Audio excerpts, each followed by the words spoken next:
I'm told we're live. Oh, there we go. Okay, I'm told we're live. Oh, no, you need to turn yours on. You're not on. Okay, now I'm on? All right. Yes. All right, it is 6 o'clock, so I'd like to call us to order. Wow, that's loud. In accordance with South Carolina Code of Laws, 1985, Section 30-4-80-E, the following have been notified of the time, place, and agenda of this meeting: the Herald, Charlotte Observer, CN2, and WRHI. As we take a moment of silence, I would just say today has been a tough day for our community, and we've had a couple really rough days for our surrounding communities, and ask you to keep those that are suffering, in your thoughts. If you'd join me, please, in a moment of silence.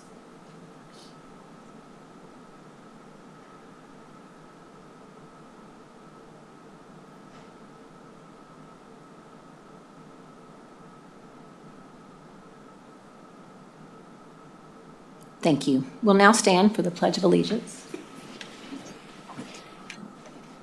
I pledge allegiance to the flag of the United States of America and to the republic for which it stands, one nation, under God, indivisible, with liberty and justice for all. Thank you. You have all received a copy of the agenda. Were there any adjustments or corrections? No, ma'am. No, ma'am. All right, that will stand with unanimous consent. Our next item is public participation, which I see is why most of you are here. Glancing through the cards, it appears that they are all in one way or another related to attendance lines. So we're going to do this. We've got a 15-minute window. Most of the neighborhoods have a single card, single representative, so we'll do 3 minutes each. And then there's several of you from Knightsbridge, so I'll probably call you guys up together, and you can share about 5 minutes of time collectively for your neighborhood, okay? So in no particular order, it's just how they were sitting on my desk. The first one up is Brittany Gildner from the Reserve neighborhood. And when you come to the podium, if you'll state your name and address, and then we'll start your time. Hi, I'm Brittany Gildner, and I live at 1130 Gold Rush Court in Fort Mill. I live in the Reserve at Gold Hill.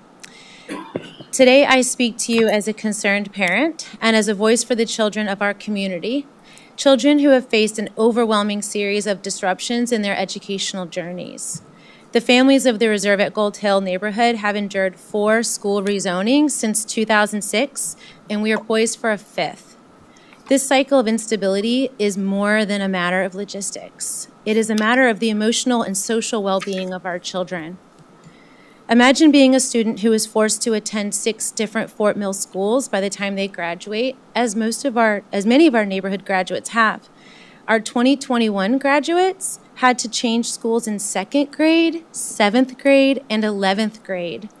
Consider the profound impact on a young person who, in just a few short years, is moved from Orchard Park Elementary to Pleasant Knoll Elementary, then from Springfield Middle to Pleasant Knoll Middle, and then finally from Fort Mill High School to Nations Ford High School. These children were never able to graduate from the school that they started in. Each transition pulled them away from friends, familiar teachers, and their sense of community. These are not just changes in location, they are upheavals that lead to stress, anxiety, and a deep sense of loss. I encourage you to think about your own childhood and your own children and how this amount of change would have shaken your world at these key developmental ages. Our children need stability. They need a place where they can build lasting friendships and feel a sense of belonging. The neighborhoods of Spicewood, Eppington, the Reserve, and Knightsbridge, the Gold Hill 4, have historically been zoned together, creating a community that fosters strong connections among peers. Dividing these neighborhoods threatens to dismantle the very friendships that are crucial for emotional well-being, especially as they transition into the turbulent years of middle school. Looking to the future, the planned construction of another middle school behind Lake Wiley Lutheran will likely lead to another rezoning for the Reserve and Knightsbridge. I implore you to consider the implications of continued rezoning of these neighborhoods. Our children and families in the Reserve and Knightsbridge have already navigated this change 4 times. One of the consultant's criteria was minimizing the number of times any individual student is reassigned to another school. Please follow this criteria and prevent our children and families from having to go through this change yet again. You have the power to provide a more stable path for the children in these neighborhoods. Keep them at Pleasant Knoll Elementary and Pleasant Knoll Middle School. They deserve a stable, nurturing environment where they can grow, learn, and thrive together with their community. I ask you to prioritize the well-being of our children. Prevent our families from having to make this change for the 5th time. Give our children the opportunity to forge lasting friendships and feel secure in their schools. Please make the compassionate choice for the sake of our children's futures and leave the Reserve and the Knightsbridge neighborhoods zoned for Pleasant Knoll Elementary and Pleasant Knoll Middle Schools. Thank you. Thank you.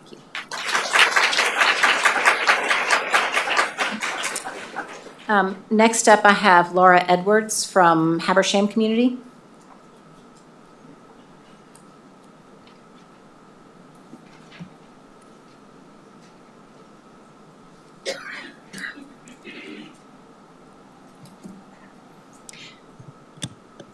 Thank you for the opportunity to speak here on behalf of the Fort Mills Habersham community. Can you give us your name and address, please? Yes. My name is Laura Edwards. My address is 227 Hampton Trail Drive in Fort Mill, and I appreciate the opportunity to speak on behalf of Fort Mills Habersham community here this evening.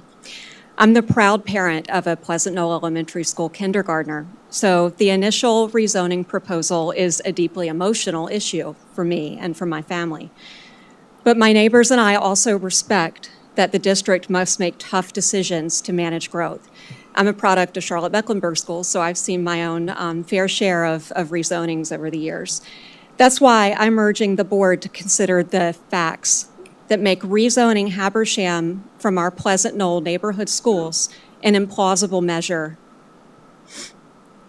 First, from a utilization perspective, the initial proposal would make Pleasant Knoll Elementary School the most underutilized in the district. Meanwhile, Pleasant Knoll Middle School would also have capacity, while our children in Habersham would have to be either bused or take long car rides to alternate schools. From a proximity perspective, I can see Pleasant Knoll Elementary School from my home in Habersham. Furthermore, our community is actively working with local entities to add a pedestrian walkway. Our children would be able to take this walkway to the elementary and middle schools of Pleasant Knoll. This is a fully funded project that the neighborhood is taking on. It would not only be a quality of life measure for families and children in our neighborhood, but it would also reduce traffic and congestion on the roads. From a congestion perspective, the district states clearly that traffic flow is a major factor in any school rezoning decision. Yet a traffic study was not completed to support this initial rezoning proposal. Rezoning Habersham will create untenable traffic problems.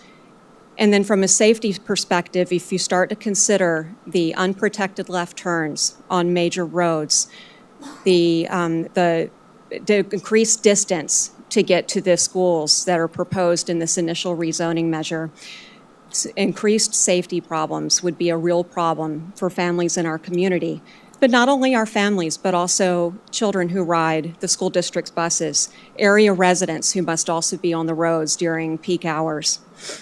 These are just several highlights of a compelling case to keep Habersham at Pleasant Knoll Elementary and Middle Schools.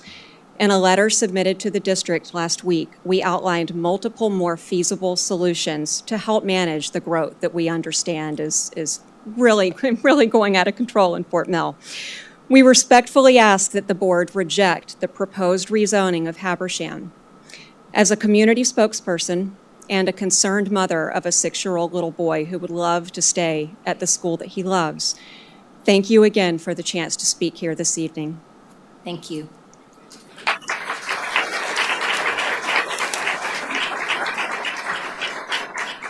All right, I have 3 Knightsbridge folks, so if you guys want to kind of come up and coordinate amongst yourselves, Marissa Robbins, Brenda McCluskey, and Joanne Vestine. Okay. Good evening, members of the board, Dr. Epps, and Fort Mill Name and address for me. employees. My name is Marissa Robbins. I live at 508 North Portman Lane in the Knightsbridge neighborhood. I stand before you today as a concerned resident of Knightsbridge, urging you to reconsider the proposed rezoning of the neighborhood to the Flint Hill schools. There are several pressing issues that we need to address before moving forward with this decision. First and foremost is traffic. The traffic impact study is crucial. According to the South Carolina Department of Transportation Standards, and I've given all of you this with exactly where it is and the specific law. We need to assess the traffic implications at the Springfield and Gold Hill interchange. It is required by law that if more than 300 vehicles turn left within a 1 hour threshold, that there must be more than one left turning lane. This would be major construction at that interchange, as there's only one. Furthermore, the ARMS manual, which is what the Department of Transportation uses, specifies that there should be at least a 1,300 feet between traffic signals at minor arterial roads, which would be turning left onto that Gold Hill. And unfortunately, there's only 1,100 feet from the I-77 interchange to that road.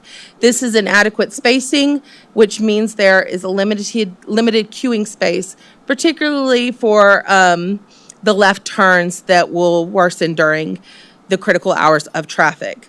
We must also consider the impact on our students' ride time. South Carolina state law mandates that a maximum ride time of 90 minutes per day on buses, and our kids are already approaching that with 45 minutes in the morning, 45 minutes in the afternoon. And it seems, well, given the current traffic, let alone what would happen if we add more going over that I-77 interchange, that wouldn't happen. There's no way we could keep it under that 90-minute threshold. Buses serving Nations Ford High School already struggle with the timeliness coming from our neighborhoods over that I-77 interchange. The proposed rezoning would only complicate matters further by requiring them to navigate over that I-77 interchange. Additionally, our neighborhood has faced multiple rezoning changes along with the Gold Hill 4. Over the past decade, leading to instability. And I have linked an article on mine as well that is from the National Institute of Health, and how rezoning multiple times increases dropout rate and increases anxiety in children. Let's also discuss the anticipated enrollment changes at Pleasant Knoll Elementary. While the school is expected to lose 500 students, it will only gain 200 from the other areas. This substantial reduction does not alleviate the overcrowding issues at other schools, and it raises concerns about the underutilization of Pleasant Knoll Elementary. Finally, we cannot ignore the recent bond approval of $204 million, which was based on the projections that are now proving to be inaccurate. Current enrollment figures show a significant drop in 1,136 students fewer than we anticipated. This discrepancy calls into question the reliability of the projections that we have used to justify this new school and how we will be zoned. In conclusion, I urge you to carefully consider these points: the potential traffic issues, safety concern, extended ride times, and ongoing disruptions to our community, specifically the Gold Hill 4. We have always been together. Through all the changes, the 4 neighborhoods have stayed together. And the 4 neighborhoods, with rezoning constantly, well, not constantly, 6 times, have had that sense of community, and this is breaking them up. It's the one thing we had. My last ask of you is to come to Knightsbridge or the Reserve or Eppington South and drive over at 7:05 in the morning, because it is impossible almost. My husband does it every day trying to go to work. I take my kids to Pleasant Knoll. We schedule every moment of our day around that traffic, just because we know how hard it is. Thank you.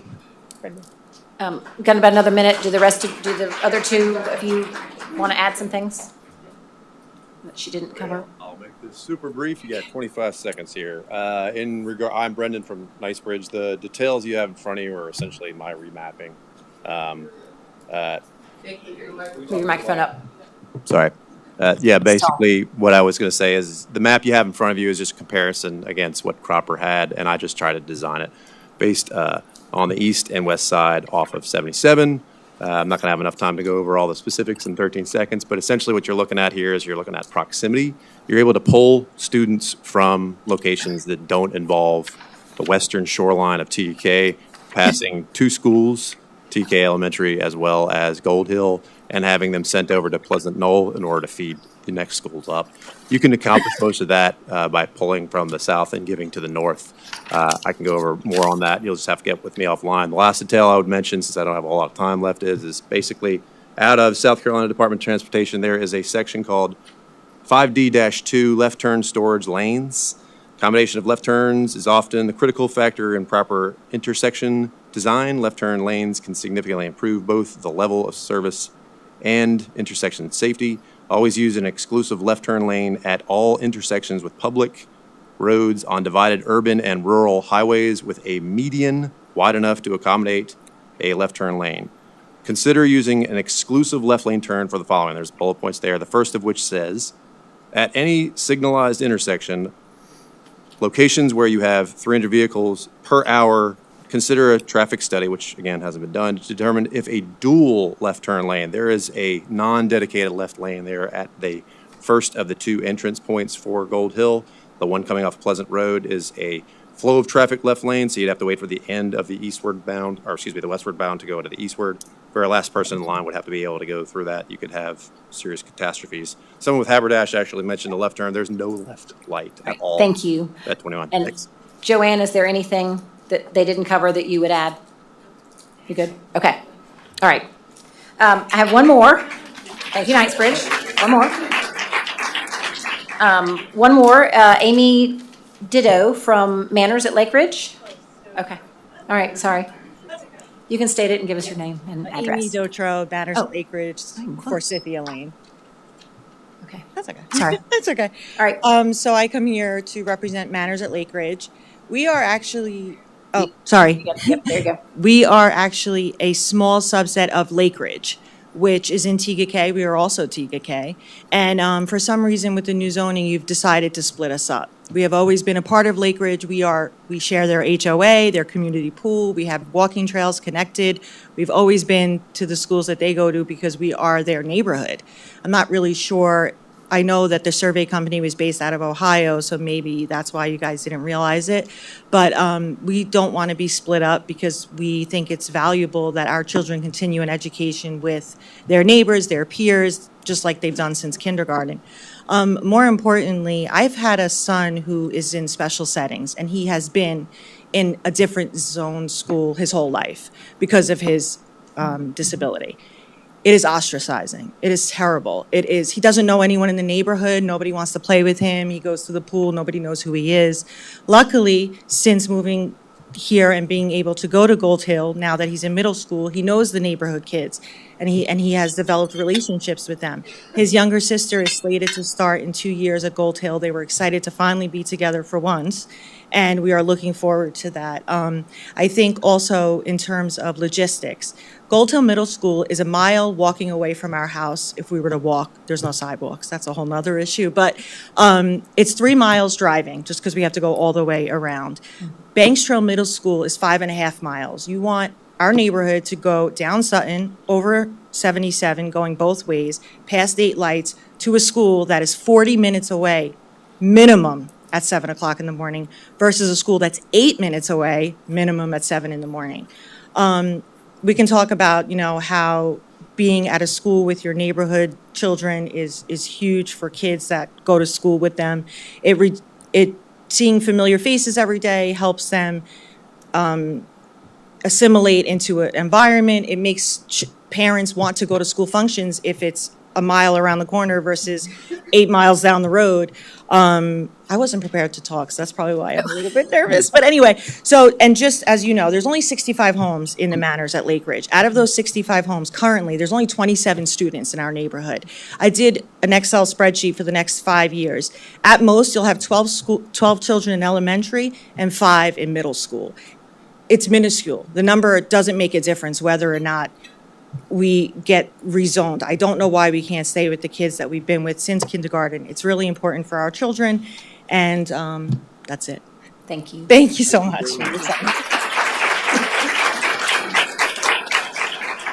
Well, as I'm sure you all know, that is on our agenda here in a little bit, so we're going to talk about that shortly. But first, our next agenda item is the district report card. So I'm going to ask Dr. Wakeson to come up and talk about that first.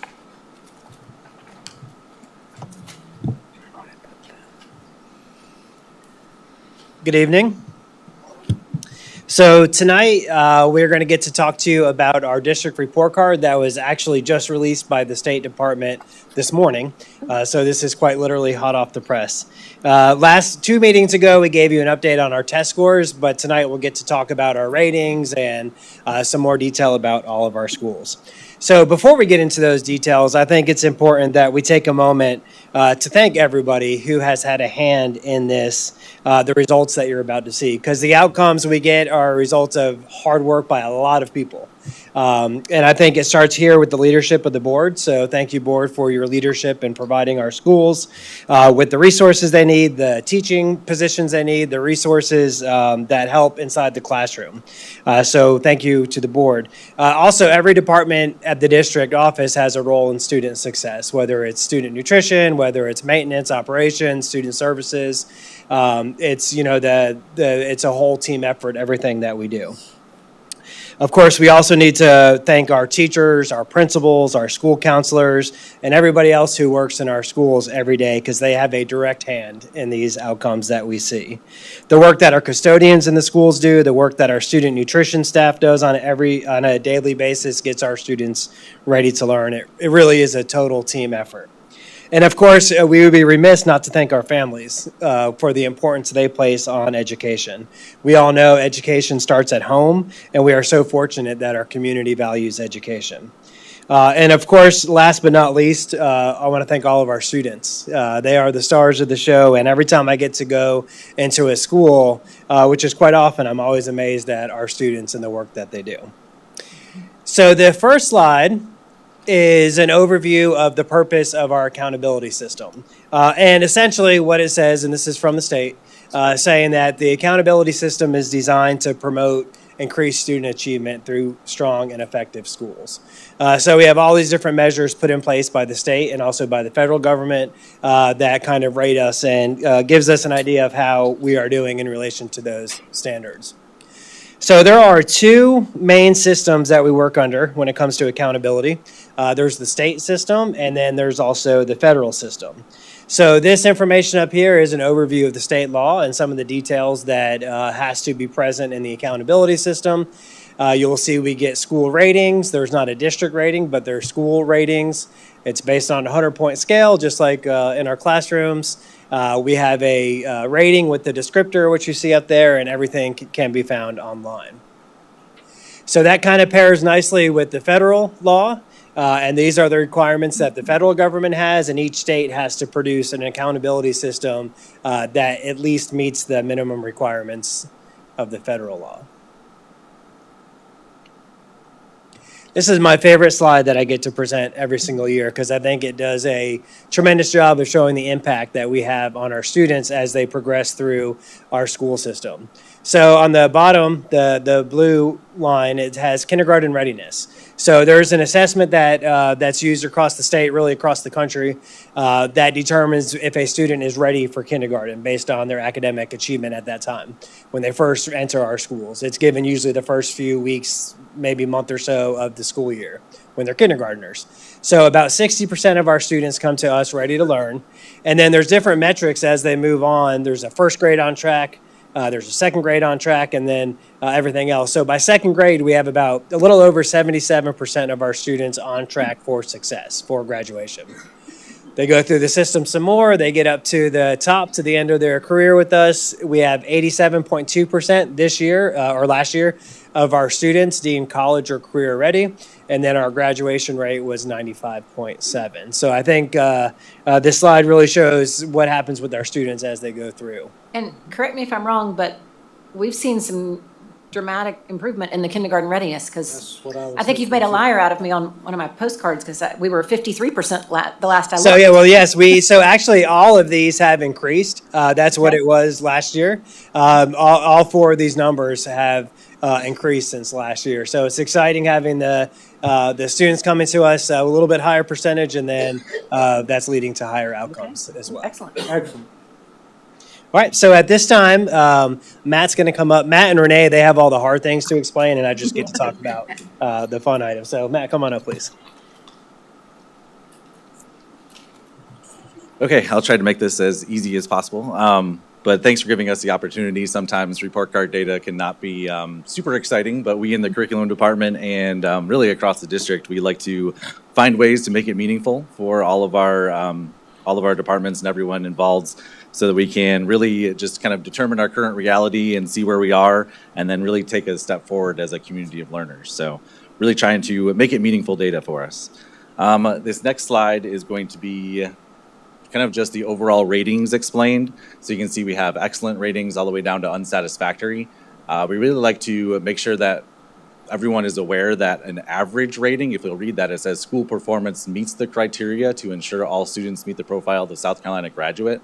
That means that you're really on track. If you're an average school, and that's really the highest percentage of schools in the state. I think there's 477 schools from what I read today that are average schools in the state. So they're on track for success. But then good schools exceed that criteria, and then excellent schools substantially exceed that criteria.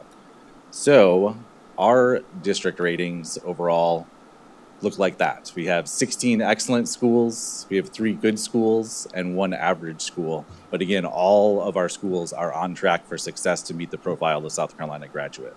That 1 average school is 1/10 of a point away from being a good school. So really just missed out there on making sure that all of our schools exceeded or substantially exceeded that criteria. Excellent job by everyone. This is just a snip of the old report card site. They switched it up on us with the public release today, so it's a brand new site. So we'll get a clean picture and a fresh picture for you next year. But that's kind of showing where the overall ratings are on that website.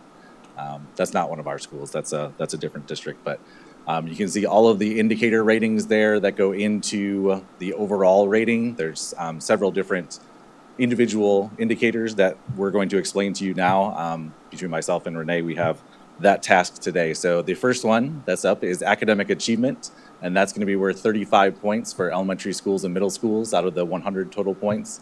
And for high schools, it's worth 25 points.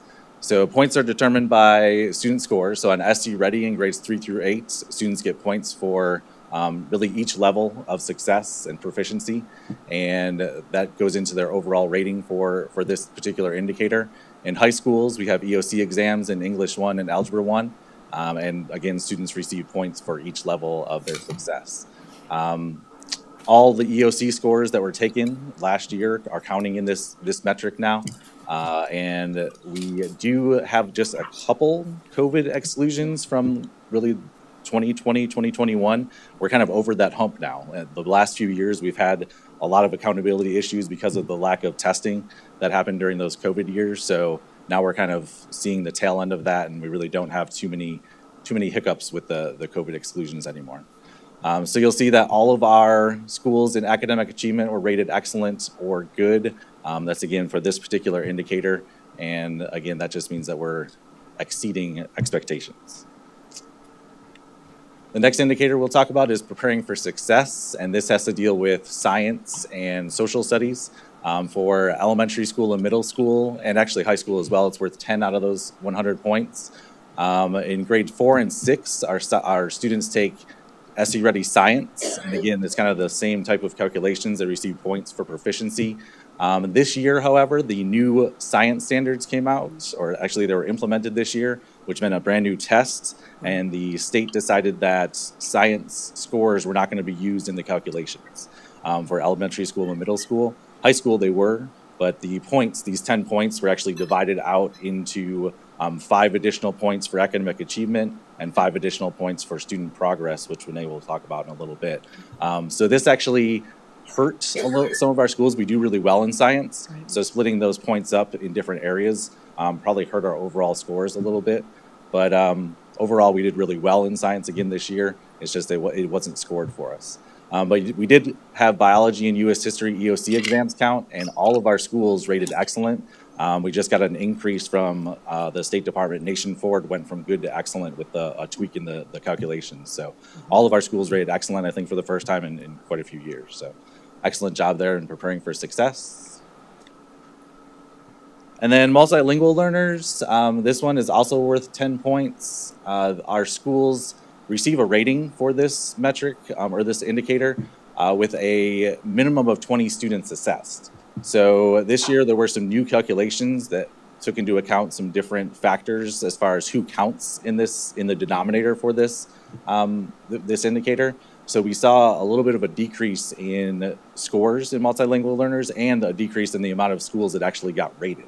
So this year we only had 14 out of 20 schools that were rated, but all of those 14 schools rated excellent, good, or average. And kudos to the ESOL department because, again, this is consistently, we've been number one in the state in this metric, and 64.8%, I believe, I highlighted here, 64.8% of our students met progress towards proficiency on their access test last year, and that was well ahead of the state average at 38.3%. So really great job for all of our multilingual learners and their teachers who do a great job with all of them. And then school climates. This one is based on the SCDE climate survey. And again, it's worth 10 points for elementary school and middle school, and then 5 points for high schools. It comes down to some very calculaic formulas here, and this is straight from the accountability manual. If you can decipher some of those, that's great. I've tried and failed a few times, but hopefully, you know, the Education Oversight Committee has, you know, this in mind, and you know, we were able to see some really good scores come out of here. The participation rate is something that I want to highlight because our survey coordinators at the schools do a really good job of tracking down teachers and students to make sure that they have the mandatory 80% participation rate. You can see that teachers had 91.2% and students had 88.2% participate. So excellent job there. We also like to gather all of this data because it's really important data from our stakeholders. Not only students and teachers, but parents also fill out a survey. So I try to disseminate that information to our departments around this office, plus our school level leaders as well, to make sure that they have all that information and can really, it drives their decisions based on all of that stakeholder feedback. So all of our schools rated average or above in this metric as well. And now Renee is going to talk about student progress and some other things. Alrighty, as Matt said, this next indicator is called student progress, and this is our gains in ELA and math, and it is worth 35 points. 15 of 17 of our elementary and middle schools received ratings of average or above, and this indicator does not apply to high school. This indicator is a little complicated to explain. So the first thing I'm going to do is give you some definitions, so bear with me. So the first one is Index of Student Progress, also known as ISP. This is ELA and math progress compared to other students in the state of South Carolina who initially scored at the same level. So this measurement of progress is how it was done for the past several years, and it's still just one component this year. So this one is a little bit hard to monitor because one student's growth is dependent how all the other students in the state grow. So it's really hard for us to know, and we can't even, put it on a spreadsheet to say that student A grew X amount of points because it depends on everybody else in the state, and we can't know what their scores were. Right. So that's Index of Student Progress. So that's one definition. The second one, these next two are new this year. A median annual target, or MAT, is the median level of growth for students that have a prior year test. So on this report card, they had to have a 2023 test and a 2024 test, and they had to show typical growth, or growth you would see 1 year's worth of learning, which is the 50th growth percentile. The next target is an added value target, or AVT, and this target is set much more progressive to try to get students to be on grade level. And again, it's determined by their prior year achievement level. So for example, if you scored in the lower level of does not meet, so this goes from the 55th to the 80th growth percentile. The lower students, it does not meet 1, needed to grow, or their target was at the 80th growth percentile. So the lower their score, the more growth they had to make. Our higher scoring students, like our exceed students, they're already up here, so they only had to grow a little bit, or the 55th growth percentile. So that's the added value target, or AVT. So those two targets, MAT and AVT, those are set targets that are in the accountability manual based on growth that was studied from the years that you see at the bottom of the slide. So we know for every student in the district what their MAT is and what their AVT is, and we share all that information with our schools. So those are the definitions, and now the next part is how it's calculated. So this part, there are 3 numbers that are averaged together. The first one is that index of student progress, which we talked about, which is your growth compared to everybody else in the state, and it is the progress of all students in a school, and then the progress of the bottom 20% of those students in that school, and those 2 numbers are averaged together, and that is how the first number in this calculation is done. So the bottom 20% is counted twice. Exactly. Once in all and again. Okay. Yes, that is exactly right. And we did see, I do want to point out that the bottom 20% growth, last year we were at 49.2, and this year, or this year's report card, we were at 53.7. So we did see a nice increase in that bottom 20% of students, which we attest to the work that our schools are doing with their intervention groups. So I think that is something to celebrate there. So that's the first calculation, first number in the calculation. The second number, this should say 1, 2, 3. I don't know what happened here, but 1, 1, 1. It's funny how that happens sometimes. Anyway, that second one should be a number 2, and this second number in the calculation takes how many points were earned for those 2 targets, those set numbers that we know. So the median annual target is worth 1 point for every student, and the added value target is worth anywhere from 2 to 13 points per student. So the students that had to grow a lot could earn up to 13 points. So it's the percentage of those points earned, and that is the second number in our calculation. The last one there is just a little easier to understand, but the percentage of students that met their added value target.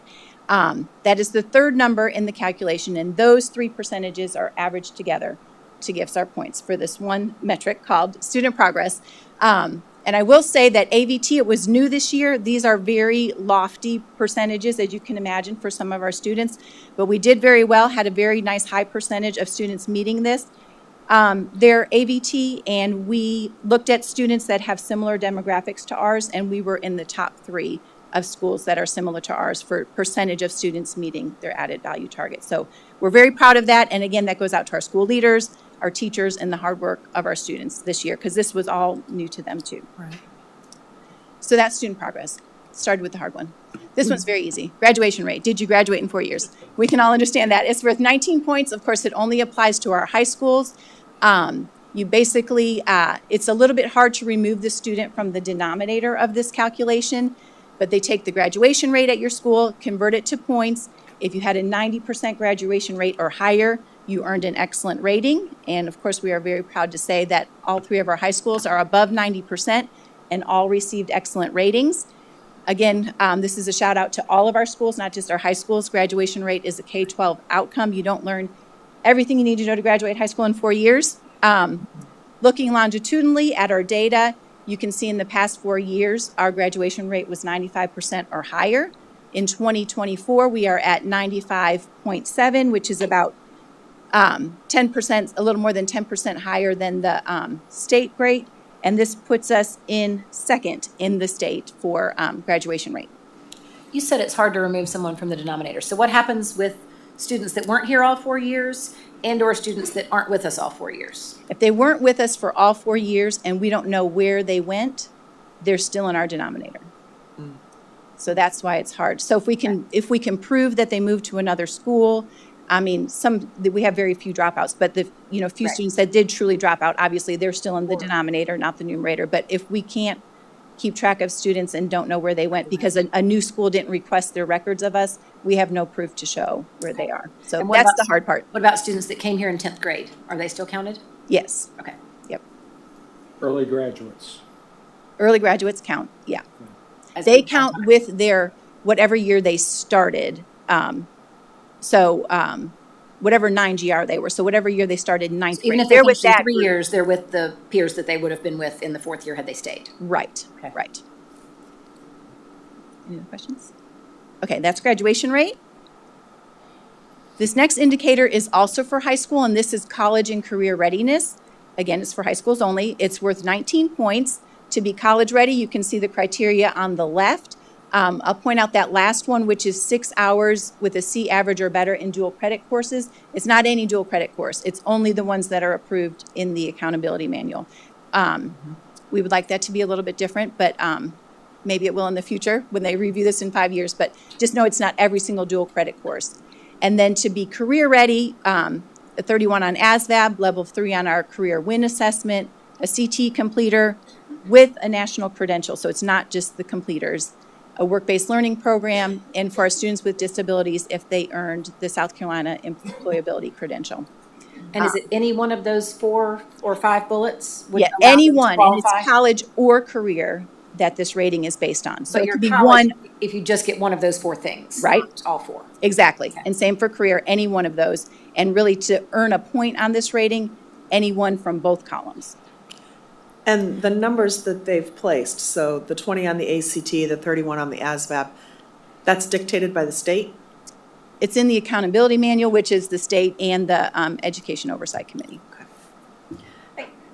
It's interesting to me that this sort of almost, I mean, AP classes are extra, should not be required Right. for college or dual Right. credit, right? And that's just something that some students choose to take, but Well, I'm sure they consider it equivalent to a college course, some of them. yeah, but that so would to be college already ready. college, not college ready. Right, that's It would true. be That's a good point, good point. college acting, right? Right. College. Right. I'm already doing the college thing. Yeah, I get it. Okay. And all schools, again, received excellent ratings on this.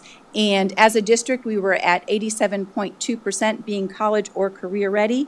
And this put us tied for first place in the state for college or career ready. Looking at some longitudinal data, the first. Above all of our neighboring districts. We're tied with the neighbors. The first column is college or career ready, and there's where you'll see our 87.2. So we did have a nice jump this year. And that first column is the one that counts for our rating on the report card. The other ones are on the report card but don't count in the rating. But just so you can see the numbers also for college and career ready, just college ready, and just career ready. We had a nice jump also, as you can see in the last column, for just career ready. And in all of these columns, if you compared us to others in the state, we would be in the top 4.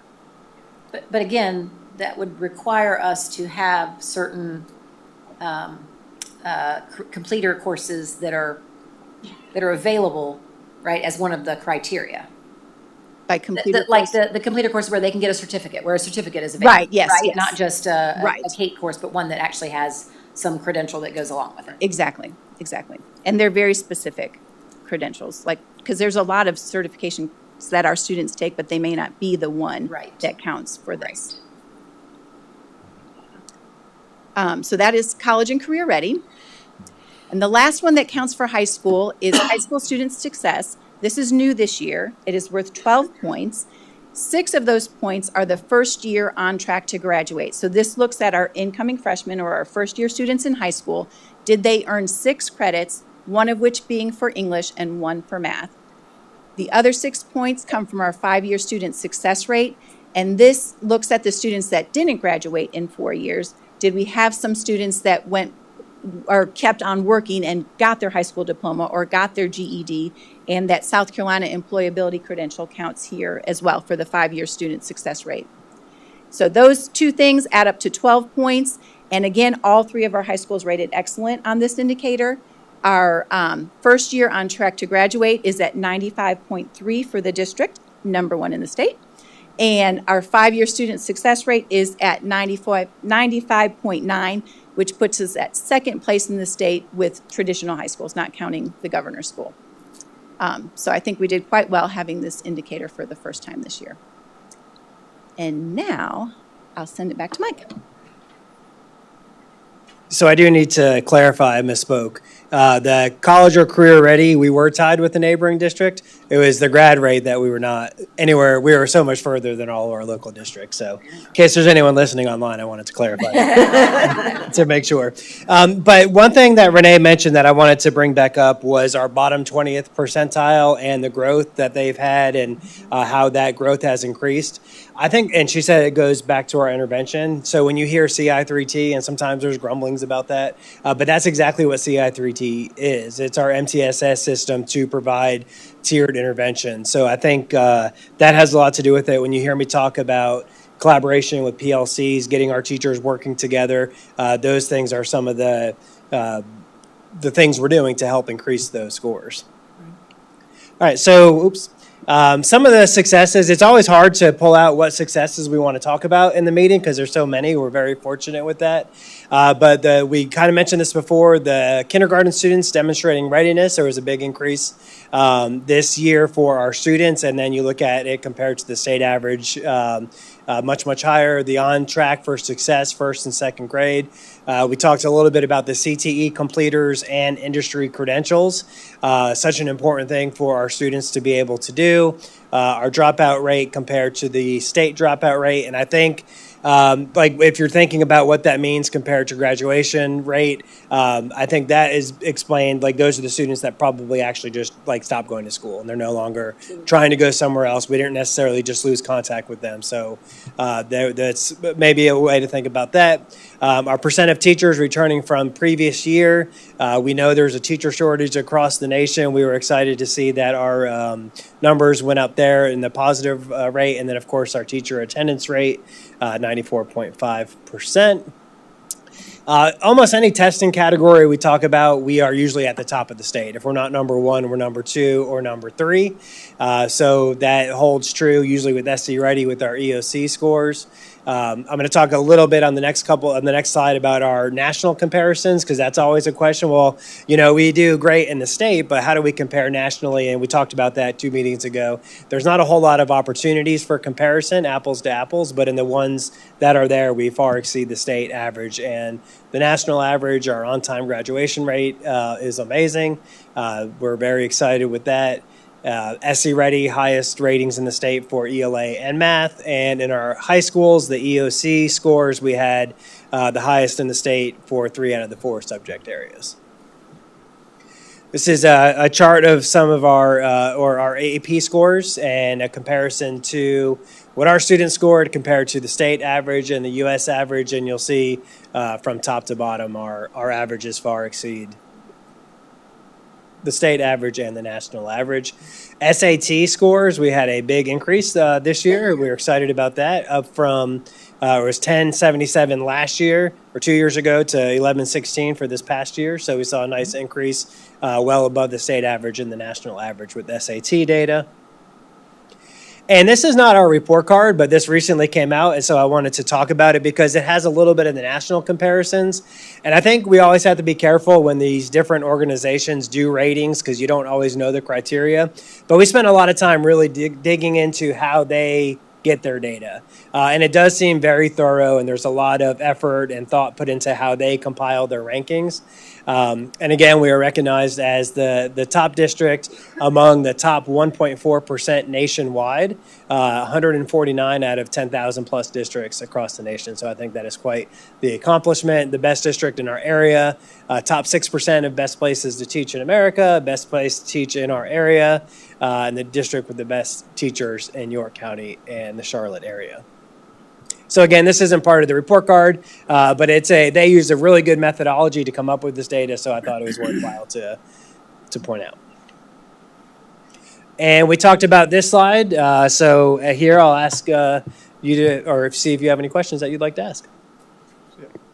Sure. Dr. Federer, would you like to go first? Yep, I'll go first. Okay. Thank you for the amazing presentation. And honestly, coming to so many school board meetings over the last 20 years, it's a broken record. I mean, we consistently, it's hearing the same sort of things year after year about being Not only the best in the area, the best in the state, tops in the nation, and really is a testament to the hard work of our students, our staff, the support of our community, and the hard work of the leadership.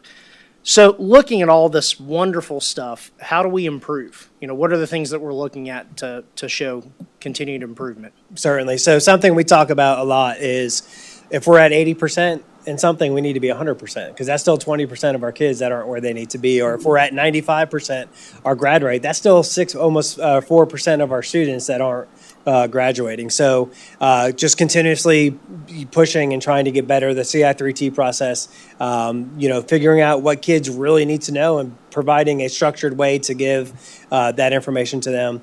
Getting our teachers to collaborate. Our experts are already here. It's all of our teachers. So setting up structures to allow them to use their expertise in a collected manner. So taking it just from their classroom and sharing it with their grade level peers or course peers. So those are some of the ways that we're continuing to work on it. Maybe. Oh, I'm in my own world. Sorry about that. Just one question for me. Okay. Yeah, gotcha. Okay, got it. So I have more comments. They're not even questions. Okay. So the first thing I'm going to say is, we're dealing with a root cause. And when you look at the root cause of kind of why we're here today is because of the tradition of excellence that's taken place. That's really and truly why. And I'm my heart is with everyone when it comes to this rezoning we're involved in. But if you think about it, it goes all the way back to the root cause. It's because the tradition of success is bringing people into the area, which is causing us to build more homes, all those types of things. That's really and truly like the greater problem that we have. The second thing I'll say is that it's influenced the value proposition. So obviously you have very good schools that's going to drive folks that want to move here. So be it from taxing and all those types of things. I say this to everyone. I said this the other night at the forum, which I was alluding to 149th. There are many folks that have moved here from many parts of the country. My suggestion to you is if you're ever questioning the reality, it would be go back and take a look at the areas where you're from. Go to the school districts that you've always viewed in very high regards. My challenge to you is to take a look and see where they are in comparison to where the school district is. And that will open your eyes that we really and truly are in a wonderful school district. We're flawed, just like anything else, and my goal is to continue challenging the status quo and those types of things. But I just want to really and truly say, great job, Dr. Epps and the team. To continue to move the needle the way you have, and way the organization has, is it's wonderful, it's powerful. And I think sometimes many of us take it for granted. Mm-hmm. And I would just want to share with you, I don't take it for granted. And I have a child, a freshman that's here, mm-hmm. and she loves it here. Right. So, thanks. That's awesome. Yeah, I'd also like to chime in and go off what Mr. Bodie just said. You start at your foundation, right? We're looking at the foundation of kindergarten readiness. This is fantastic. What just passed in the bond that our community voted for? 4K program. This number is only going to go up. We're going to start distancing ourselves to the point to where we're not going to be talking about competition between the neighboring districts. We need to start looking competition between the southeast. We need to start thinking bigger with who we're actually competing with. We're making those moves, and it's because of our community doing these things and voting for these things. So, Dr. Wakeness, congratulations, and to you, Dr. Epps, your whole team. This is absolutely beautiful. Nowhere else but up. It is clear that our best days are still in front of us. Certainly. Thank you. I'd add two things. One, again, a lot of kudos to the teachers because we saw best teachers in the area, right? And that's really where this progression comes from. I think we have started to see the pendulum shift a little bit with the college or career, right? And so I think the more that we can, I don't want to pigeonhole students in ninth grade, but we need to really make sure we're offering those tracks for those who already have a path in front of them. Because historically, everybody, you got to go to college, you got to go to college, you got a four-year college. And I think our country, and certainly this area, is starting to realize there's some really great jobs that don't involve a four-year college. And so I know I've seen over the last few years, we've had more CAPE programs, but I think continuing to focus on what are those opportunities and how do we make them as desirable to our students as the prospect of the four-year college, because it's really and in either count equally in terms of these kind of ratings. The other thing I would just say, because we're getting ready to go into our absolute least favorite activity that anyone ever does as a board member, which is talking about having to move students from one school to another. And it doesn't matter which community we're talking about, because some thousand students are going to move from one school to another, whether it's any of the ones that are here or ones that are not represented here. I guess the thing that gives me comfort is, as much as I hate traffic and as much as I hate left turns, no matter which school the students go to, we know that they're going to get a great experience, because all of our schools are fantastic. And so that's the thing to keep in the back of your mind if you are end up being a parent that is affected down the road once we finalize whatever these plans are. So Certainly. And with that, we get to move on to our, oops, I'm sorry. Just 2 cents. Yes? 2 cents. Number one, these are all test scores, and that is exciting, and that is great. But we do so much more than teach kids how to take a test. Certainly. And most of us got to go on school visits last week, and everywhere we went, we saw happy kids. We were greeted at the doors by kids who are learning how to shake hands and make small talk. Yep. And we had kids that engaged with us and came and debriefed with us the lesson that we watched, so we could know how it was better than last year. And happy kids, I think a lot of this is because they were happy to be there. Then my second cent is that some of us got to be at an important event at our middle schools where kids from all over of all kinds got to work together to celebrate Club Unify, which I know our high schools do, but it was a beautiful experience, and the ones of us that were there were enjoying it and taking it in. And a teacher stopped us. She was from far, far away, had been here, I think, maybe 3 to 5 years, and just wanted us to know that she feels like she's in teacher heaven. It's so great for her. She really wanted to stop and engage with how wonderful her experience is. And she said it was so great that she found her cooperating teacher from when she was a student teacher in far, far away, and got her to come down and teach here for us. So I'm proud of the test scores, but I'm thrilled that we see happy children and happy teachers when we are out in the buildings. Certainly. All right, so that was a very happy ending to that topic. Thank you. We do need to discuss now the administrative recommendation for student assignment for elementary, middle schools. I'm not exactly sure who's kicking this off and how we're working through this. Joe, am I on? Joe Burke, am I on? Yes. I'm going to ask Joe to come up. Joe has analyzed the data for us, and he's going to read our recommendation from the district administration. A reminder, this is just a recommendation tonight, no vote. We will, the board will vote on the night of November the 5th, the next board meeting. I'd like to do 2 things, talk a little bit about historically how this has gone, and a little bit about what the future of what we're trying to do. Historically, since 1994, that was the first redraw we did when we separated Gold Hill Elementary from Fort Mill Elementary.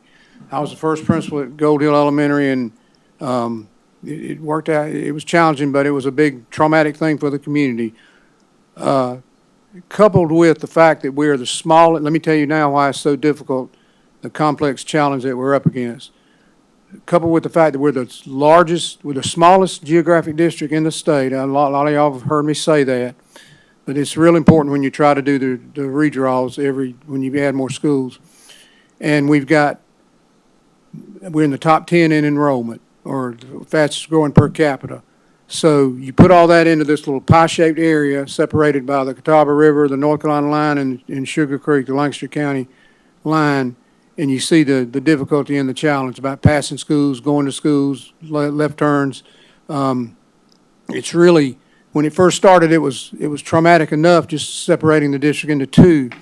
but now it's really difficult without much rural area. Now, if you look at our pizza-shaped pie of a district, you look at, you can't, the whole middle of it is the greenway. So you got even less land to choose from. So it's a challenging exercise.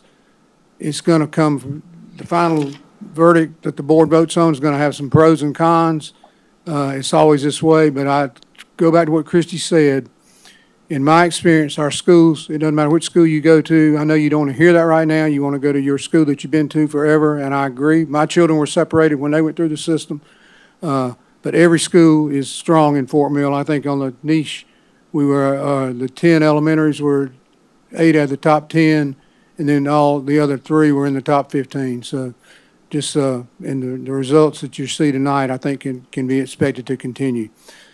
With that, we did look at the maps. Joe's going to review. We do have some recommended changes. The demographer missed some neighborhoods and split some neighborhoods inadvertently, but I'm going to let Joe get into the weeds on that. And I just wanted to tee it up for you, Joe. Thank you. I appreciate it. As Dr. Epps mentioned, this is obviously always a very tough task for both the board administration, our staff, our teachers, our parents, our families, our students. So, there's nothing easy about this.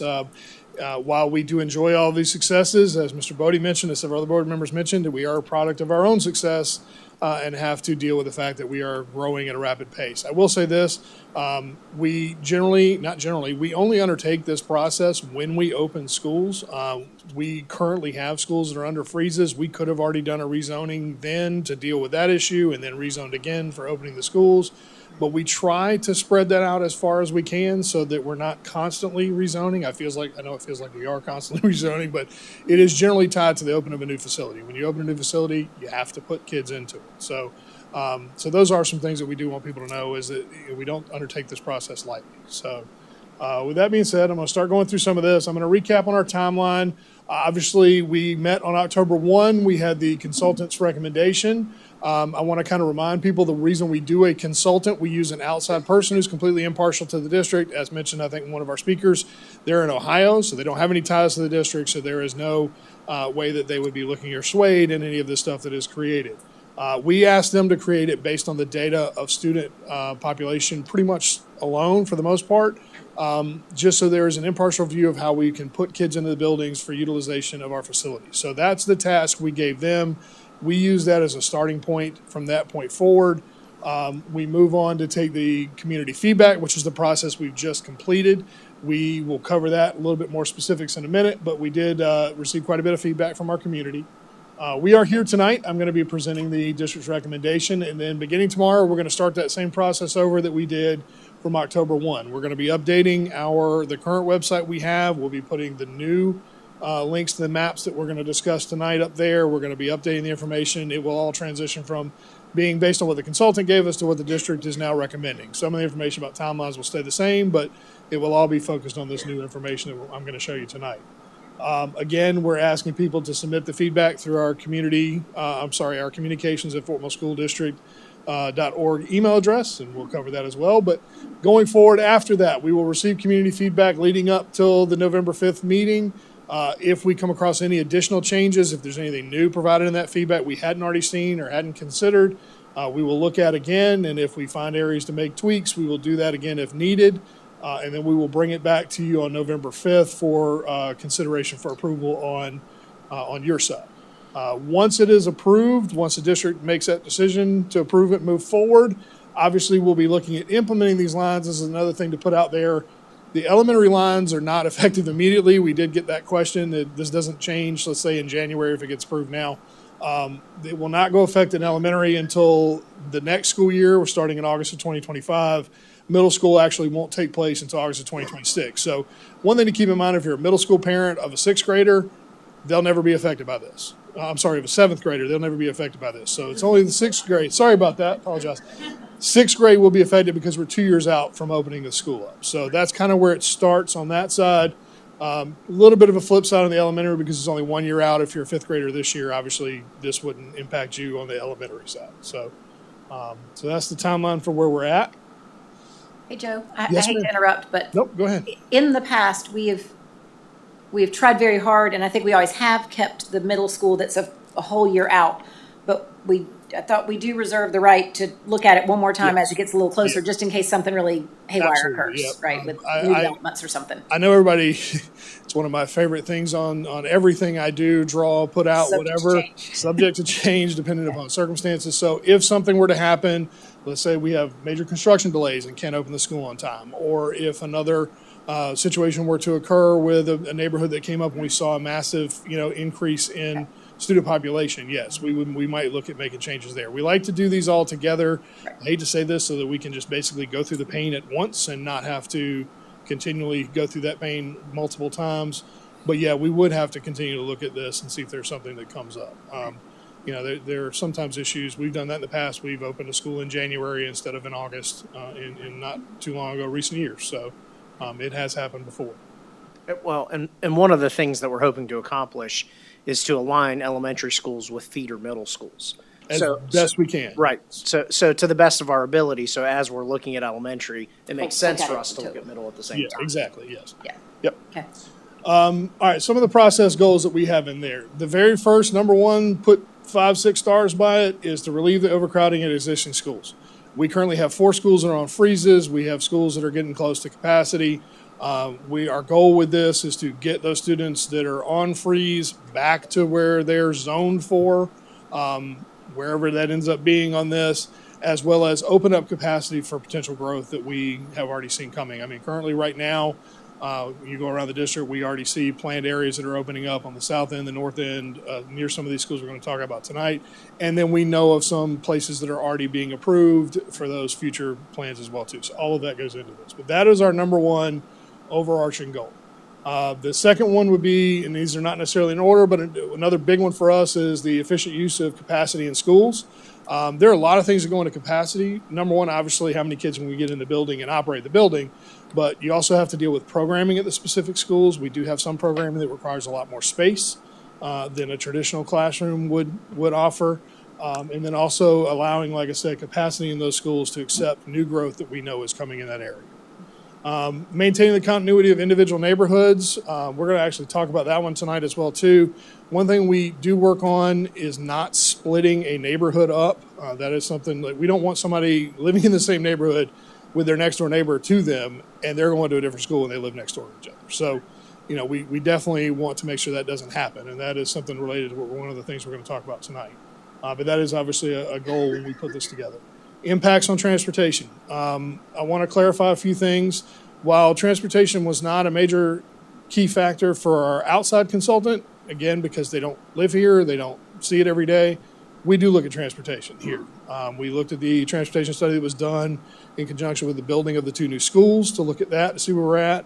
Matter of fact, we already have construction and have more construction coming on road areas that are assigned with that need to be completed before those schools open. So there's going to be some changes to the roads in that area. And we heard about those obviously at the last meeting. But we do look at traffic patterns. As Dr. Epps mentioned, no matter where you live in the district, which side of the district you're on, traffic is everywhere. And it only takes one accident on I-77 for all 52 square miles to be backed up in every area you're in. So we do look at that it was a consideration. We cannot always accommodate that because, again, we have to look back at the overarching goal, which is relieving the overcrowding in schools and efficient use of capacity. Again, long-term enrollment trends and future capital plans. We do have our 10-year facilities plan that gets updated very regularly. You guys have heard many presentations on that. That's where we make adjustments to what we're going to need in the future. Obviously, these 2 schools and all the ones that have been built previously were all part of those studies and showed where they need to go to address some of our issues. Continuity of feeder system patterns and school boundaries, you were just mentioning that. That is something we try to do as best we can to keep those feeder patterns going through. Unfortunately, when you are opening as many schools as you open in a decade in this district, you cannot always do that. We do try to minimize the impact as best we can there. But there is going to be, we can't just say everybody at this elementary school is going to go to this middle and then go to this high school. Unfortunately, because of geography, that doesn't work out so well. And you got to remember, you're going, where are we going to be at? We're going to be 12 elementaries into seven middles into 3 high schools. So there's going to be some crossover that has to happen. And then finally, use of geographic features such as roadways, railways, and highways. Obviously, you'll see on these maps, there's a lot of these lines that look really jagged. It's because they may follow a creek, or they may follow a rail line, they may follow the outside of a neighborhood line, that kind of thing. So you look at those natural dividers and boundaries. All right. There we go. All right, so back to the feedback portion that we talked about before. We did receive roughly about 450 emails were submitted into us. Once we broke them out, we ended up with about 11 different neighborhoods that submitted some type of email to us. And I'll tell you how we know that. If you send in an email, we hoped you gave us enough information to tell us where you live, so we kind of got an idea. Those that did not, actually, Jenny Overman reached back out to and say, hey, can you provide me an address so we can use that as a reference or a neighborhood mark or something like that. So if we couldn't figure out what area you were in, we tried to find out so that we could categorize where the issues were coming from. So once we did that, using that information, like I said, it was about 11 different neighborhoods that we heard from, all different areas of the district, mostly centralized to the upper portion, but we did hear from a few on our southern side as well too. We, through this process, we did identify 2 different neighborhoods that were split. And what I mean by split neighborhood, I mean these, as you heard one of our speakers tonight, they are an actual neighborhood together, share HOAs, all of that stuff. They got split. So we did identify 2 of those, and we're going to talk more about that in a minute. Traffic concerns, again, we heard about traffic concerns. I get it as well too. Driving in this area is very tough every day. Whether you live here or you're coming in from the outside, it's tough to get here. We obviously, one of the things we do encourage our parents to do is utilize our bus system. We really ask that you utilize that. If you think about it, you can put 50 to 72 kids on a bus. That's 50 to 72 cars not having to go through a specific area. So that is something that we do ask. And again, I know drive times around here can be longer at the rush hour areas, but those drive times are comparable to what you would see in a much larger district having to travel students around if you were much bigger geographically. Again, the direct feeder system was a question in there, and again, that's something we do try to follow as best we can. We did get several questions about grandfathering in 5th and 8th graders. That is something we did with the seniors only in high school when we opened Catawba Ridge High School up because they are closing out their school year. Looking at the numbers, if we tried to grandfather in all 5th and 8th graders, it would be a school. So we would not be able to accommodate that in this particular and still achieve that overarching goal of, reassigning, getting students bounced out. School safety.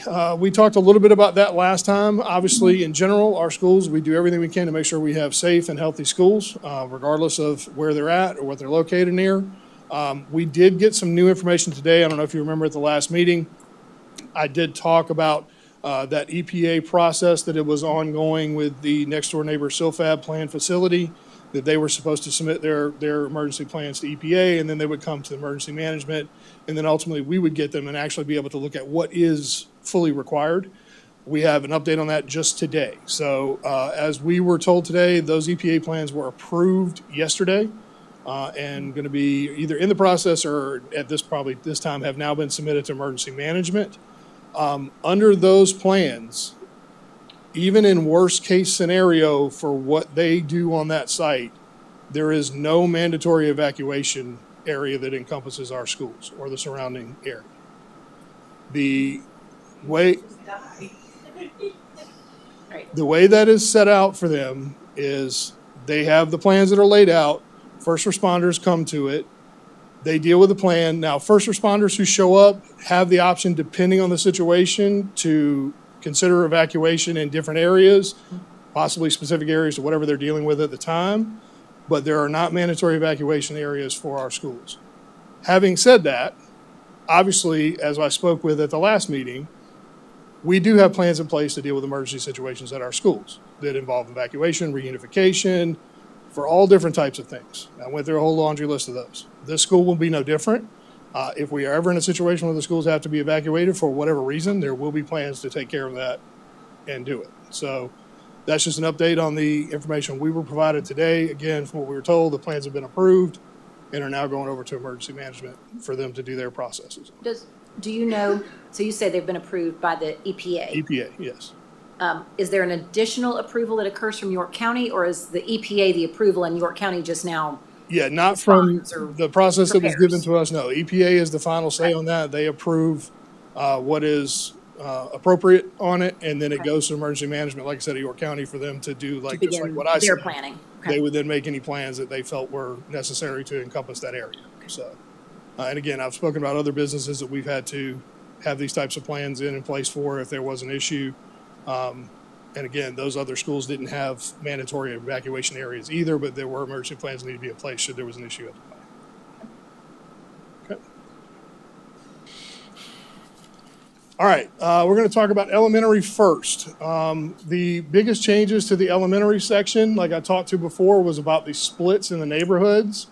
So that actually is in this area right in here. There is the, I believe it was mentioned earlier, the Manors at Lake Ridge and a portion of the Baxter neighborhoods were split off from each other. So we have corrected that on the new maps. They are joining, going back to the schools that their specific neighborhoods were assigned to. So they've moved into those pieces back in. So Manors on this particular one is in the Kingstown area, and the section of Baxter that was cut off, I believe it's back at Orchard Park on the other side. So that was the big changes that we made on this map. I can tell you, again, we had those about 11 neighborhoods. We looked at every single one of those and started moving around the puzzle pieces to see if we could adjust some of this, make changes to it to try to accommodate some of it.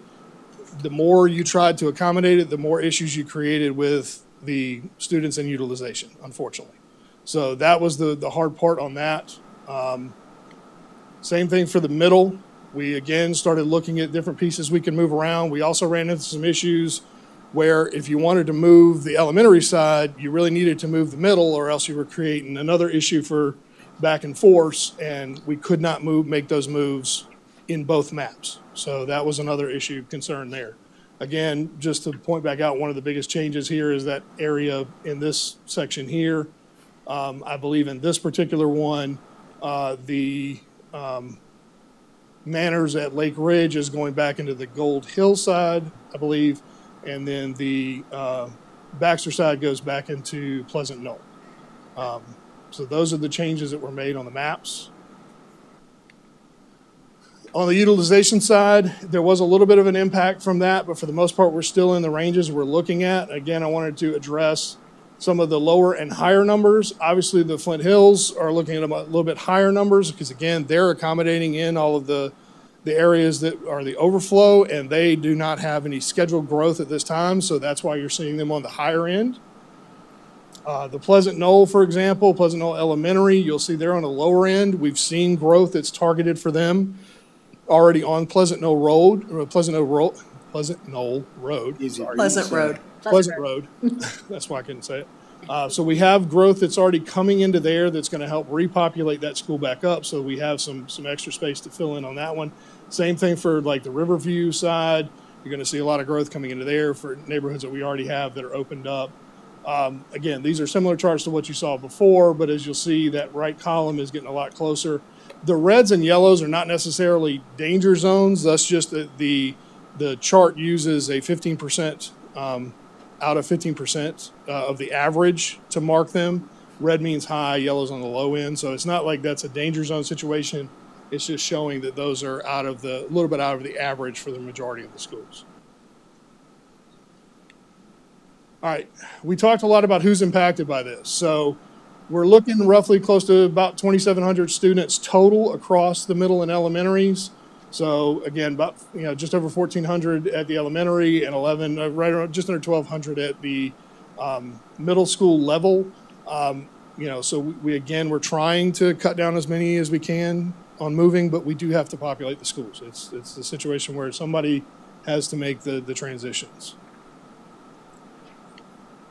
All right, on the feeder systems that we talked about. So this box actually shows where we've set up the feeder systems. For the most part, we tried to keep schools at 100% if we could, or at least even splits if we could. There are a couple of outliers on this. Obviously, if you look at the Pleasant Knoll Middle School, Fort Mill High School is a little bit of an outlier. And let me find, I can't remember which one. I'm sorry, at the Doby's Bridge Elementary, there is a little bit of an outlier there. again, that was because of where the sections that had to move on the map. In other words, not to split areas as best we could. We had to make the transitions over to take that, 12 down into 7, down into 3. All right. Moving forward, as I said, beginning tomorrow, we'll have all of this information now reposted onto our district website. The same format for the interactive map will be there where people can go in and put in information and check things. That'll all be there. We are again asking people if there's new feedback they want to share with us, send it over to the communications at Fort Mill Schools email. Again, a person is reading that. It is not going into some database somewhere. Seriously, it's not happening that way. Myself or Jenny Overman are reading every one of those emails. So we're trying to collect all that data as best we can. And then, of course, as I mentioned before, we'll be looking to come back to you guys in the November meeting for recommendation for approval. And with that, I'll answer any questions I can answer. Got a question for you, Jim. Sure. Mr. Burke. And please excuse me if I didn't hear this months ago. So the organization that we're using for the guidance, this is our first year using them, correct? You're talking about Cropper GIS? Yes, Yes, correct. this is the first year we used it. In Yes. past years, we've used Dale Holden. Yes. But Dale has decided to retire from doing some of this. So he's still working with us on a little bit different issue when it comes to the staffing of the schools and that kind of thing. But yes, we are using an outside company for the first time that's not Dale Holden this year. So for acute clarity, so was he a one-man show or he had a? Almost. No, he has a firm, and he does work all over the country. He's done work. Matter of fact, I believe the way we got hooked up with him is he's done work with school districts in our area. So this is not new to them. And he's not a one-man firm. This is their specialized business that they operate, and like I said, they've worked in multiple locations across the country. Well, and my understanding is he doesn't just do schools, like he does congressional maps Yes. and things like that as well, that, any type of tropical Any GIS graphical needs drawings. is what they work with. But his company's, so he's retired, the company still exists? No. I'm sorry. 2 different companies. Dale Holden is not part of Cropper GIS. Dale Holden is actually from here in South Carolina. Yep. He was the previous consultant we used. And Correct. Dale's got many, many, many years of experience at doing this. He's worked in schools and district planning and went on to do this outside of that. Mr. Cropper and them are who we're using for this portion this year, and they're a separate company out of Ohio. It is the first year we've used them. Understood. Yeah. Okay, thank you. I had a question now, I forgot Yes, what it ma'am. was. Oops. Y'all be nice to me. My mom's watching the audience for the first time ever, so. So we're supposed to grill you is what Sure, you're telling absolutely. us. Oh, I had a Mom's paying us to grill you. I got some stuff. Yes, sir. I'm gonna be pretty candid here. Absolutely. First off, I want to thank all of the community members who came up and spoke. I loved it. I never want you to stop advocating for your kids.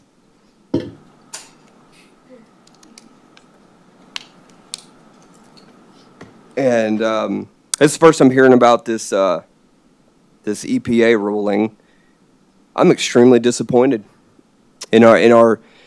I'll tell you what. I'm not disappointed in this board. I'm not disappointed in this district because what we brought the taxpayers was a fully funded school on day one, saving us over $70 million.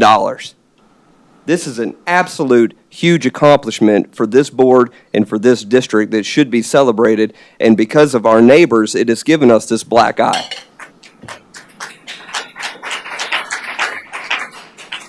So I'm extremely disappointed that common sense is not common anymore. It is just beyond me. So that's unprofessional. Sorry about it. But here's some questions I do have for the district. As far as for the lady who came up with Habersham, and this will funnel into another question. She mentioned that they have plans for a walkway, and if I'm thinking correctly, there's 2 buses that funnel into that school, that funnel into that neighborhood. Would it make more sense for us, because Pleasant Knoll is the lowest attended, now, would it make more sense for them to be able to walk? We could open up bus space.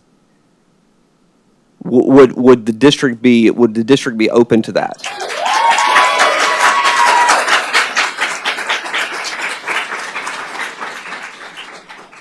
Actually, I can tell you the district was open to that. That is one of the neighborhoods that we looked at on this. And the problem we have, I mentioned earlier, when you start moving the puzzle pieces around, you impact other areas. And what ultimately ended up happening is when you move that school, that neighborhood back into Pleasant Knoll, number one, yes, it's the lowest right now. But again, that's one of our schools that we know is going to have growth at it. So we're trying to accommodate that.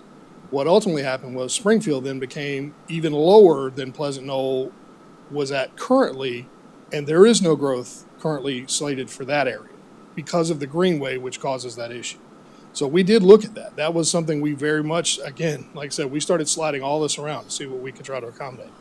And what we ended up doing is, as we slid pieces around, we ended up right back where we were when schools were overutilized and we're going to need to be on freezes almost immediately. So one of the things that the consultant brought up was to facilitate community engagement. What does that look like for these community members? Well, I think providing their feedback to us that we've been looking at, being here tonight, being part of public speaking, we're going to have another feedback round that we can look at and see again. I'm not sure what does not include the community in that particular call. Well, what I'm saying, so they're bringing their. So we have a recommendation this evening, and they're bringing their concerns tonight. Is there going to be a reevaluation of their concerns, or are we going to be meeting with them? I mean, I look at this thing that Mr. McCluskey put together. I mean, he did the whole district. I mean, I feel like that's worth. I just feel like that's worth our time. I'm going to ask y'all to please let us continue talking. Mr. Helms, I appreciate what you're saying, and I agree with you, and we are figuring in ways to get that community feedback in. We have never cut that out of this process.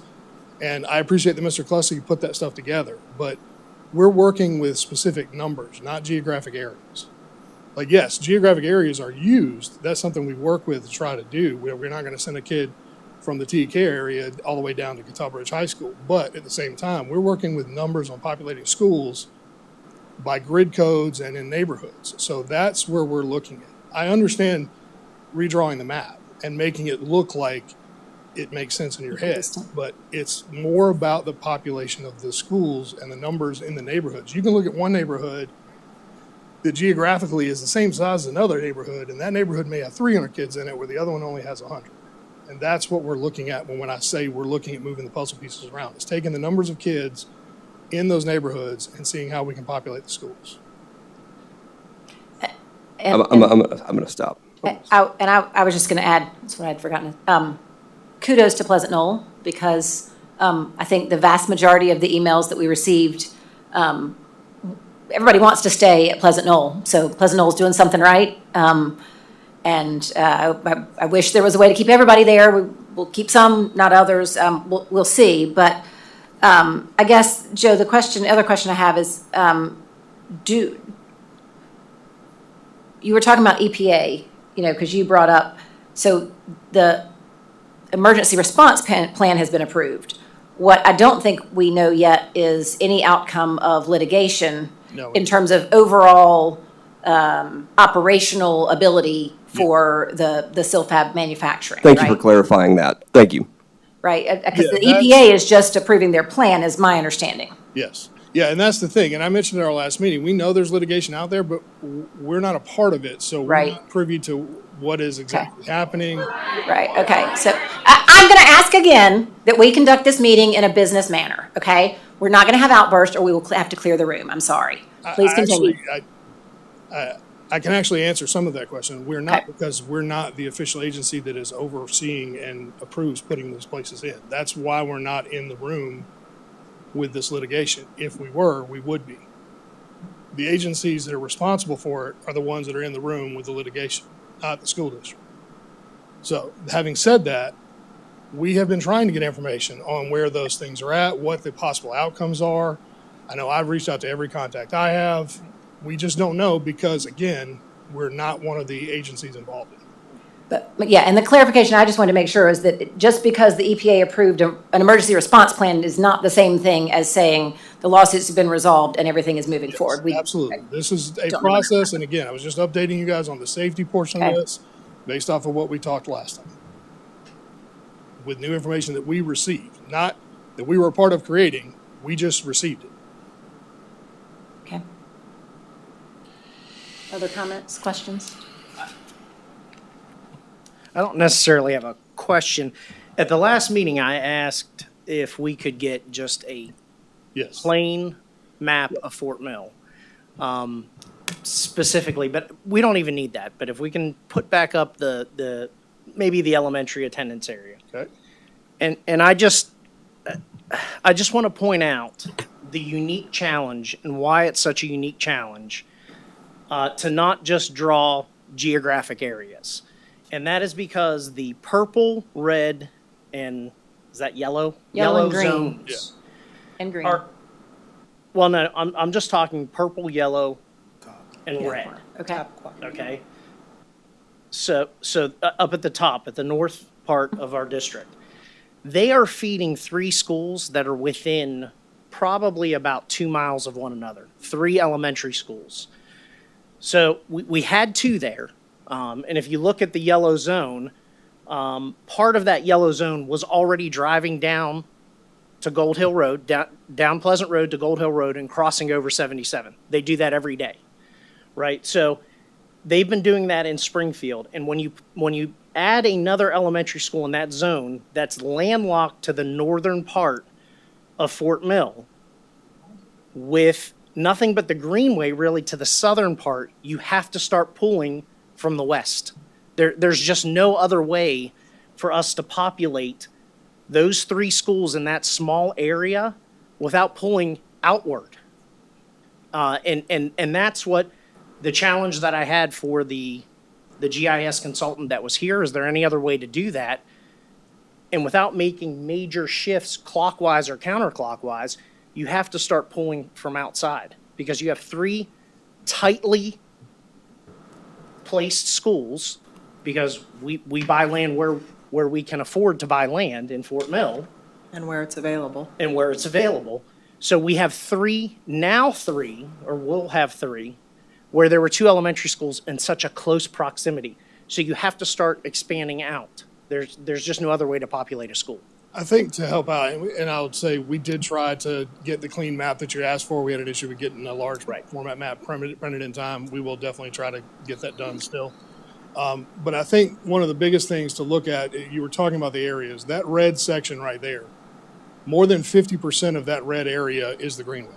And it's in the heart of that red section. So you see those 2, lake areas and that whole piece, that's the greenway. So we're going around that or from other sides of it. There are never going to be any homes there. At least that's the plan. Yeah. So it looks like it's a big zone, but you're really only populating that from the upper right corner and the lower left corner, or the bottom corner and the left side of it. So you're bringing kids in and around to get there.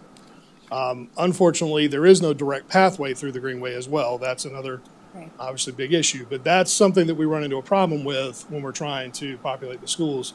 As Dr. Frateroli was saying, you're going to be pulling this way or pulling this way. You can't pull straight up because straight up is nothing but green space. That's a hard issue for trying to put this together. Let me ask one other that occurred to me. Do I understand correctly that there is an additional turning lane? I know one of the concerns about going over and making the left onto Old Gold Hill. Do I understand that there is an additional turning lane being planned there to Correct. try to alleviate that? Yeah, and I think at next meeting, maybe it'll behoove us to get Lightning to come in and show the plans for the additional construction.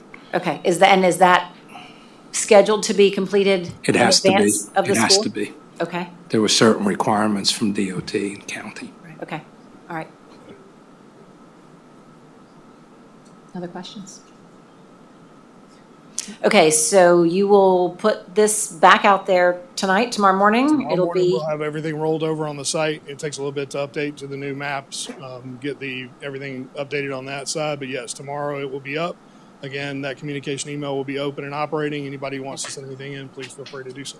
And likewise, I know the board was copied on a lot of emails and happy to read them, and we did read them. In fact, we talked about how many there were and you know, the themes that we saw in them. But if you want it to get officially considered, make sure it includes the communication address. That's how because- we're compiling everything, and Yeah. like I said, identifying those neighborhoods, and if Right. we need more information, we can reach directly back out through that. So it's fine to copy whoever you want or send it where you want, but please make sure the communications email. Okay. address is on. Okay, thank you. We have one action item, which is the certification of delegates for the South Carolina School Board Association Assembly that occurs in December. We are now up to having 7 delegates because of our growth. We used to have 5, then we had 6, and now we have 7. Well, we have 7 votes. That's what I meant, sorry, 7 votes. And we have to have a minimum of 1 delegate Right. and 1 alternate. Right. I, as you pointed out Cannot be. earlier, cannot be Right. because I will be running the delegate assembly. Yay Right. me. So So my suggestion, for what it's worth, is that we identify the 3 of you guys that are not seeking reelection right now as the 3 primary, the official delegates, and the other 3 as potential alternates, depending on what happens. And we could split it 3-2-2. So like Wayne would be the delegate, I would be his alternate, you guys, or, you know, whichever 2 and 2. So how about, we'll do it like this. I would like to make a motion that we name Wayne Bolden, Lippy Pratt, and Joe Helms as delegates to the Delegate Assembly for the 2024 SCSBA Delegate Assembly. Yep. With 3 alternates to be named after the election is complete. They have to be in prior to that. The 15th, I thought, of November. Okay. November 12th. Yep, okay, November 12th. So Second. Yep, okay. All right. Makes sense.